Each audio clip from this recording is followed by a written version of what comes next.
निसर्ग एक महान शिक्षक आहे.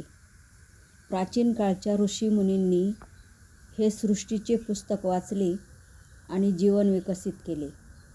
त्यांना हिमालयासारख्या पर्वतांनी स्थैर्य शिकविले, सागराने विशालता शिकविली, आकाशाने गंभीरता शिकविली, लता पल्लवांनी मार्दव शिकवले, कोमलता शिकवली. मानवतेतर सृष्टीचा मानवाशी संबंध येतो म्हणून आपल्याकडे वृक्षपूजा होते.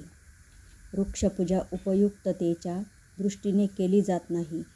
वृक्ष फळे देतात, छाया देतात म्हणून त्यांची पूजा केली जात नाही, तर त्यांच्याविषयी वाटत असलेल्या विशेष आत्मीयतेमुळे त्यांची पूजा करण्यात येते. निसर्ग हा जिवंत गुरु आहे व जसा गुरुजवळ शिष्य प्रसन्न असतो तसे माणसाने निसर्गाजवळ प्रसन्न राहायला हवे.